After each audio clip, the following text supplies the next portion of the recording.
Merci beaucoup, merci de m'avoir permis de participer à cette journée absolument passionnante. Commençant à partir du côté des ancêtres, je voulais vous faire un petite idée. Était une fois, quand je suis arrivée dans le monde de la médecine physique et de la réadaptation, il y a, au siècle dernier, la praxis était une terminologie obscure. Et clairement, moi, j'ai retenu la définition qu'une fois que j'ai commencé à les enseigner. L'idée que c'était essentiellement des signes d'examen, par imitation et pantomime, avec une dissociation automédico-volontaire qui faisait qu'en plus, ce n'était pas gênant dans la vie de tous les jours. On nous disait que c'était des signes qui récupéraient spontanément et donc il n'y avait pas besoin de rééducation. Et puis, j'habitais dans le couloir d'ergothérapie. Et dans le couloir d'ergothérapie, on nous disait bien que les patients, ils étaient gênés en vie quotidienne. Puis quand on allait voir dans les salles, le patient, il n'arrivait pas à remonter son store, il n'arrivait pas à manger ses spaghettis qu'il entourait consciencieusement autour de son couteau. Le mari disait, ma femme, elle n'arrive toujours pas à ouvrir une bouteille d'eau. La dame, elle disait, mon mari, il se peigne avec la brosse à dents, c'est la tête, docteur. Hein, parce que ça, c'est vraiment... pas savoir utiliser un objet, c'est extrêmement débilitant. Pas pouvoir utiliser les objets de tous les jours, la petite cuillère, très, très, très, très gênant. Puis on disait c'est une dissociation automatico-volontaire, mais le fumeur, il n'arrivait pas à utiliser son briquet. Or, moi, il me semblait que quand on est fumeur, probablement, c'est extrêmement ritualisé, ça va être très, très automatisé. Voilà, de temps en temps, il nous demandait d'allumer sa cigarette. Dans ce temps-là, on fumait encore à l'hôpital, ne vous inquiétez pas, ça ne se passe plus. Et puis les ergothérapeutes disaient, nous, on essaie de les prendre en charge, ces patients-là. Ils sont gênés au quotidien. Et comment on fait? Et d'ailleurs, par exemple, est-ce qu'ils savent comment il faudrait faire? Est-ce qu'ils savent comment il faudrait faire? Et finalement, on a commencé à travailler avec le couloir des ergothérapeutes. Et puis Catherine Bergégaud, qui n'est plus là, et puis d'autres médecins. Sur est-ce que les apraxies, on a commencé à essayer de lire le rapport de neurologie de Signoret et Nord qui disait déjà, mais finalement, est-ce que ça nous dit si on sait ce que fait le patient? Et puis les travaux d'Elman et Rotti, et puis etc. 20 ans après, on en est, 20 ans parce que j'ai voulu raccourcir, faire semblant que j'étais plus jeune, on est maintenant plus dans cette terminologie, on a pu, pour une part, surtout que finalement les termes d'idéatoire, idéomoteur, on les a presque pas entendus dans cette journée. On est maintenant beaucoup plus dans une problématique qui nous rassemble et qui nous ressemble et qui nous rassemble en MPR, utiliser les objets de la vie quotidienne. Et la notion de conceptuel de production, tous les travaux d'Elman, de Rotti, de Reuillet-Square ont fait beaucoup avancer cette notion-là. Puis quand même un peu l'imitation, la notion de double voix pour l'imitation. On peut faire une imitation de quelque chose qu'on connaît, une imitation de gestes non connus, et M. Goldenberg a beaucoup travaillé dessus. Mais tout cet intérêt, et vous avez entendu parler ce matin, sur l'objet, le geste, mais c'est le geste qui va utiliser l'objet, qui va aussi permettre le choix de l'objet, et puis l'entrée dans une action complexe. Et puis cette proposition, cette démonstration maintenant de l'importance du raisonnement technique. Et je crois que l'article de M. Goldenberg résume finalement bien cette approche de cette particularité de l'apraxie, qui est finalement le versant cognitif du contrôle moteur. Est-ce que c'est du contrôle moteur? Est-ce que c'est du cognitif? Je crois que c'est le versant cognitif du contrôle moteur. Et puis, j'ai remis cette importance de la discussion du raisonnement technique, qui est certainement un élément absolument primordial dans la gêne ressentie par les patients. Alors, je vous parlerai peu d'imitation, pas du tout de pantomime, parce que moi, je suis un esprit un peu simpliste. J'avais très bien compris pourquoi on faisait faire réaliser les gestes sans l'objet. Donc, je vous parlerai plus de réalisation réelle des objets. Dans la vie quotidienne, les patients, globalement, ils utilisent des objets, ils utilisent peu de pantomime. Vous avez vu qu'on pouvait utiliser les objets de façon isolée, avec la cible ou en situation réelle. Quelques questions qui sont posées à nous dans nos services. Est-ce que c'est fréquent? Est-ce que c'est gênant? Est-ce que c'est durable? Puis après, est-ce qu'il faut mettre en place une rééducation? Alors, je n'ai pas fait une revue extensive. Est-ce que l'imitation, juste quelques mots, Allende, en 2000, dit 40% des patients qui présentent des lésions cérébrales gauches ont des troubles de l'imitation, alors que seuls 10% des patients qui ont une lésion cérébrale droite. Un grand auteur, vous l'avez entendu ce matin, Christophe Jarry, dans son étude tout à fait intéressante. Il va tester les patients très tôt après la survenue de l'AVC. Chez ces patients, il va trouver que 62 patients de cérébrolésés gauche qu'il a étudiés présentent des difficultés de réalisation des pantomimes. Et puis dans l'utilisation réelle, là on arrive dans quelque chose qui me semble plus important, plus proche de notre réalité. Le même Jarry va trouver que l'utilisation des objets isolés est perturbée chez 43% des patients, en objet isolé ou en objet avec la cible. Par contre, quand on demande de choisir l'objet qui va avec la cible, là les patients sont de nouveau plus gênés. 62% des patients étaient gênés à la phase précoce. Et puis dans l'étude dont je vais vous reparler en rééducation, Goldenberg et Hagman avaient montré que 15 patients sur 25 échouaient dans 2 tâches de la vie quotidienne et que ces 15 patients sur 25 cérébrolésés à plus de 2 mois de l'AVC, il y avait un lien direct avec l'apraxie. Alors, l'étude qui a été faite et publiée récemment par Baumard reprend pas la fréquence des troubles, mais va montrer, si on compare le pourcentage d'échecs chez les patients comparé au sujet contrôle, et il a regardé, ça se assez mal projeté, dans 4 situations gestuelles, une situation de pantomime sur la gauche, une situation d'utilisation d'un objet isolé, l'utilisation de l'objet avec la cible, et puis en dernier sur la droite, la résolution des problèmes mécaniques. Ce qui est montré et qui correspond certainement à ce qu'on observe et ce qui est rapporté dans les études et ce qu'on observe en pratique clinique. Les 2 épreuves qui sont échouées mais qui sont quand même moins difficiles, c'est l'utilisation d'un objet et c'est l'utilisation d'objets avec la cible. La pantomime, activité particulièrement formelle, est particulièrement échouée, et la résolution de problèmes mécaniques, sûrement beaucoup plus proche des situations concrètes, est relativement échouée chez les patients cérébrolésés gauche par rapport au contrôle. Alors, est-ce que c'est durable? Alors, est-ce que c'est durable? Ça se disait que l'apraxie, ça allait récupérer tout seul. Finalement, il y avait peu d'études de la littérature. À ma connaissance, il y a beaucoup les travaux de Basso, mais les travaux de Basso, il y a 2 articles. Tous les 2 portent sur l'imitation. Le premier article disait, si on prend des patients apraxiques, à 1 an, la moitié des patients a récupéré. Et si on suit encore 1 an les patients qui n'ont pas récupéré, la moitié vont récupérer. Et donc, concluait, les patients récupèrent. Après tout, on pouvait le dire à l'inverse, c'est dire à 1 an, la moitié n'avait pas récupéré. C'est ce que fait la même Anna Basso dans une étude suivante sur plus de 40 patients en 2000. Elle trouve que la moitié des patients apraxiques n'ont pas récupéré pour l'imitation à 1 an et elle ne retrouve pas dans cette deuxième étude l'amélioration à 2 ans. Donc, est-ce que l'imitation des gestes s'améliore spontanément? En tout cas, peut-être pas chez la moitié des patients.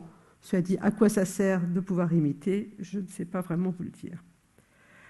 Dans l'étude, je me suis trompée de date, de Goldenberg et Hagman de 98, l'étude de rééducation, on va montrer que la récupération spontanée est faible par rapport à l'effet de la rééducation. Et puis dans l'étude de Donkervoort, dans un groupe qui travaille sur des protocoles de rééducation, sur 108 patients cérébrolésés gauche apraxiques, qui sont vus déjà d'emblée à plus de 3 mois, donc à distance de l'accident vasculaire, qui sont réétudiés à 8 semaines, puis à 20 semaines, c'est-à-dire vraiment, ils sont à plus de 6 mois après l'accident vasculaire. Ils les évaluent sur des pantomimes, et ça va être le graphique du haut, pantomime ou utilisation d'objets, ou imitation, et puis sur 4 activités de la vie quotidienne, c'est le graphique du bas. Ce qu'il montre, c'est que sur l'espace de 8 semaines, où il y a une prise en charge, il y a une évaluation qui est relativement modérée, ils ont un score qui est sur 90 points, et l'amélioration, elle est au bout des 20 semaines, la différence est de 8 points. Donc une amélioration qui est relativement faible et une amélioration relative en activité de la vie quotidienne.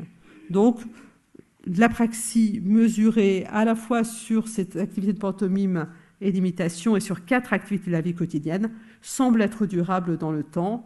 La mauvaise nouvelle, c'est que dans les 8 premières semaines, ils avaient tenté des programmes de rééducation. Est-ce que donc, oui, c'est fréquent, oui, ça semble durable. Est-ce qu'elle a un impact, est-ce que l'apraxie a un impact en vie quotidienne? Eh bien, si on reprend Van Ochten, c'est la même équipe que dans Donkervoort, c'est à peu près les mêmes patients. Ils ont comparé 45 patients apraxiques à 35 non apraxiques. Ils ont trouvé une corrélation entre l'apraxie et la situation de vie quotidienne, sur des situations qui étaient un peu ciblées, mais pas avec un score plus global comme le score de Bartel. Dans l'étude de Goldenberg et Hagman en 1998, toujours cette étude de rééducation, les patients qui étaient testés à 2 mois retrouvaient une corrélation entre le score d'apraxie et les performances sur 3 tâches de la vie quotidienne. Dans l'étude d'Hellman, très axée sur les pantomimes, ces fameuses pantomimes, il y a une étude d'Anna Plady en 2003 qui montre qu'il y a une corrélation entre les échecs aux pantomimes, à la réalisation des pantomimes, et aux incapacités en vie quotidienne. Et puis une étude plus récente en 2014 de Wu qui, sur un petit nombre de patients, montre que les patients apraxiques ont un score de mesure d'indépendance fonctionnelle plus bas à l'admission après l'accident vasculaire, mais un potentiel d'amélioration. Donc, oui, il y a un impact en vie quotidienne. Alors, la question, est-ce que c'est un impact direct de l'apraxie? Probablement, dans le défaut d'utilisation d'objets. Est-ce qu'il y a un impact indirect de difficulté de compensation du déficit du membre supérieur droit qui est très fréquemment associé, puisque proposait Didier Le Gall, là, peut-être en effet que ces patients qui sont souvent hémiplégiques, on va leur demander d'utiliser des aides techniques, on va leur demander d'apprendre à écrire avec la main gauche. Peut-être que les difficultés de résolution de problèmes mécaniques vont être particulièrement difficiles à résoudre pour eux. Donc, impact en vie quotidienne, certainement par la difficulté réelle, difficulté directe d'utilisation des objets, mais probablement aussi par la difficulté d'utiliser de nouveaux objets ou des objets d'une nouvelle façon. Quel bilan? Alors, quel bilan? On n'a pas de batterie vraiment utilisée de façon large et qu'on peut partager. Et ça, c'est un vrai problème quand on veut échanger entre nous. Et puis, ça veut dire que probablement, on n'est pas absolument d'accord sur la façon de tester les patients. Alors, il y a une revue de Doverne en 2012 qui montre les limites des batteries qui sont souvent incomplètes ou trop longues pour la pratique clinique. Dans cette revue internationale, ils identifient 2 tests suffisamment rapides pour des tests de dépistage, un test qui ne semble pas avoir de traduction en anglais et un test qui est la version courte, un test plus large qui s'appelle le TULIA, l'AST, qui est un test qui prend quelques minutes, uniquement de situation d'imitation et de pantomime. On l'avait traduit dans le service et utilisé chez quelques patients. Oui, en effet, c'est utilisable. Alors, l'interne nous a fait remarquer que la pantomime de fumer une cigarette n'était quand même pas une très bonne idée chez des cérébrolésés gauches, à qui on expliquait tout au long de la journée qu'il ne fallait pas qu'ils fument, et on leur demandait de mimer comment on fumait une cigarette. Il nous a suggéré de changer le choix, de changer le geste cible. Mais cet outil de dépistage dans un service de rééducation avec des patients souvent hémiplégiques droits, souvent aphasiques, finalement, ne répond pas à nos besoins. Il trouve aussi 6 batteries plus complètes, 3 pour la pratique clinique, 3 dans un objectif scientifique qui se réfère pour la plupart au modèle d'Hellman et Roty. Là encore, pas de version française et quasiment pas d'utilisation d'objets dans ces études, dans ces outils. Alors, quel bilan d'évaluation en pratique clinique française? Il y a un examen programmé qui avait été proposé par l'équipe de Didier Le Gall. Je ne suis pas absolument sûre de l'année de la revue neurologique parce que je n'ai pas pu revérifier la date, mais qui propose comment examiner, comment en pratique clinique vous pouvez examiner vos patients. Un article de Mailleux-Laurent qui proposait, là encore, un examen programmé, mais essentiellement pour les consultations mémoire, avec des outils de pantomime et d'imitation sans application qui ont été publiés pour l'instant chez les cérébrolésés gauches. Une batterie qui aurait pu être la batterie de référence, c'est la batterie d'évaluation des praxies faite en référence au modèle d'Hellman et Roty qui avait été développé par Peigneux et par van der Linden en 2000. Cette batterie qui était très bien construite au plan conceptuel était probablement, là encore, une batterie trop longue et probablement une batterie qui était trop basée sur la description des erreurs de gestes. Et on sait que quand on fait trop de descriptions d'erreurs de gestes, il n'y a finalement pas forcément de consensus interjuge sur la façon de classer les gestes. Cette batterie, elle n'a pas gagné une utilisation clinique et elle est peu utilisée ou pas utilisée.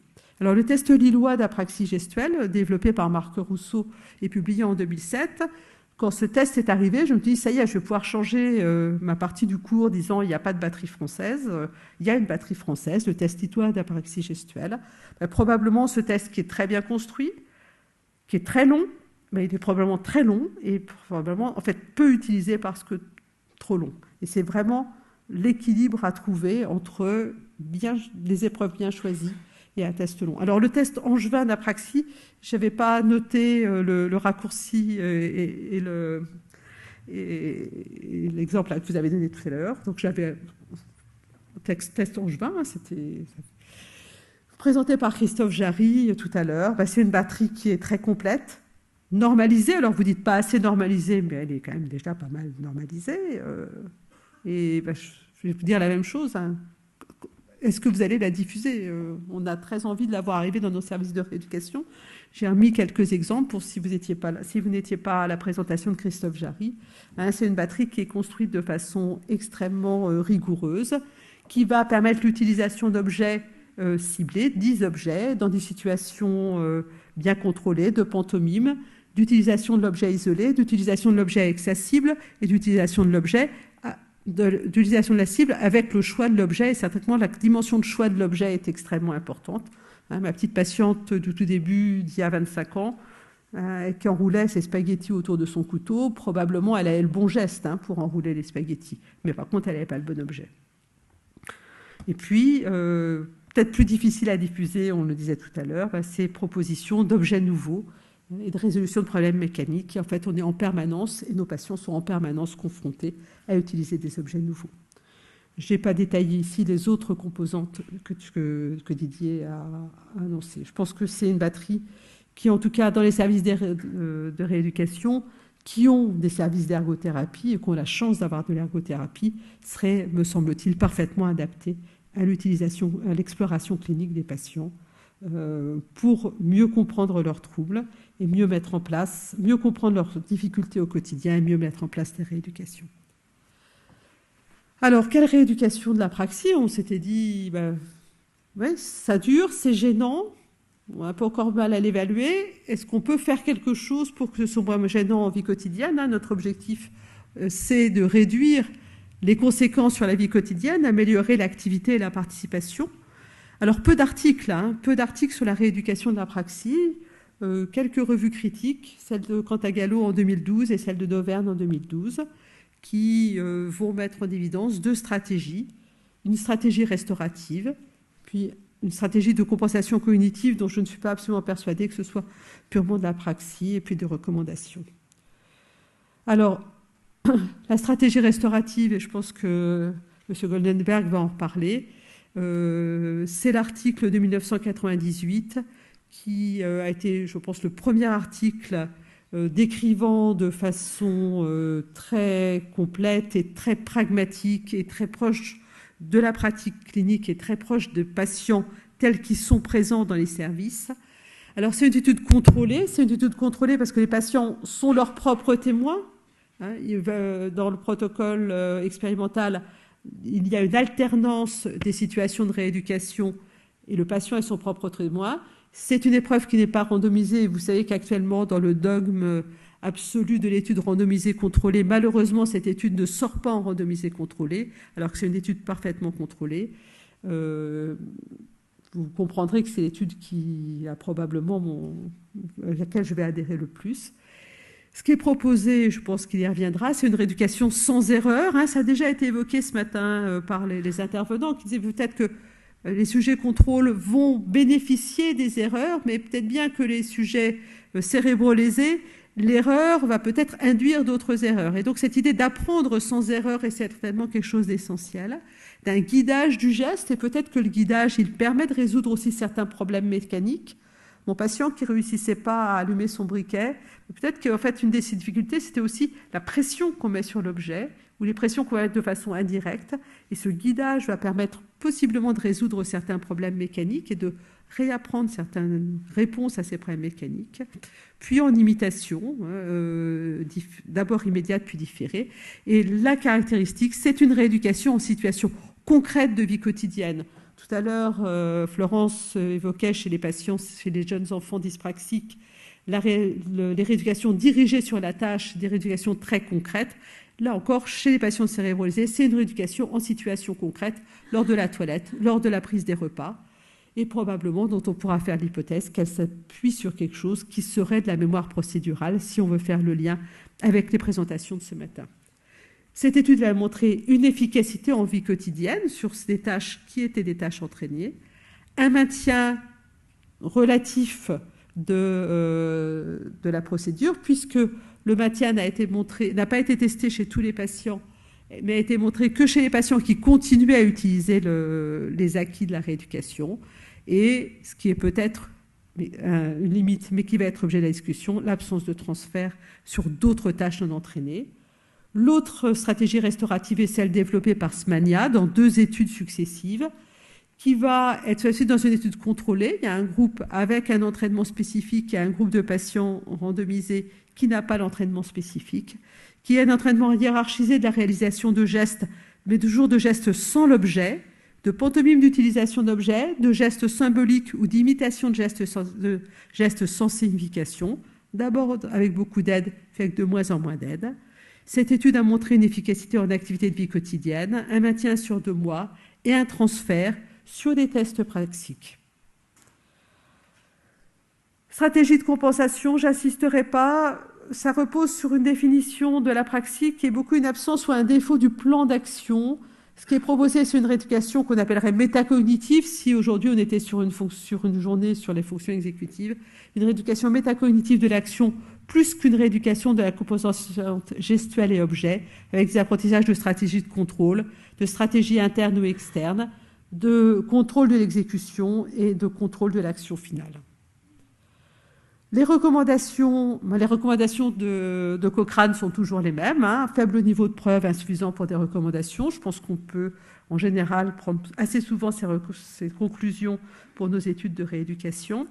Cicérone, en 2011, vous savez qu'il fait une revue critique régulière des études de rééducation cognitive, conclut à la possibilité de recommandation pour la pratique à la phase aiguë de l'hémiplégie de la rééducation des troubles praxiques.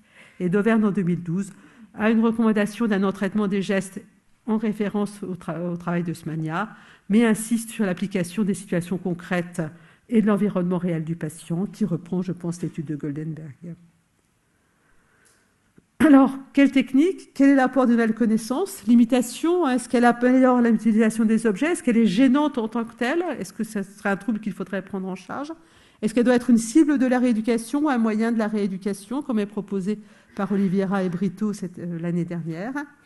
Quelle est la place des techniques par rapport aux troubles plus sémantiques, à la résolution des problèmes mécaniques, au choix des objets? Quelle est la place du guidage?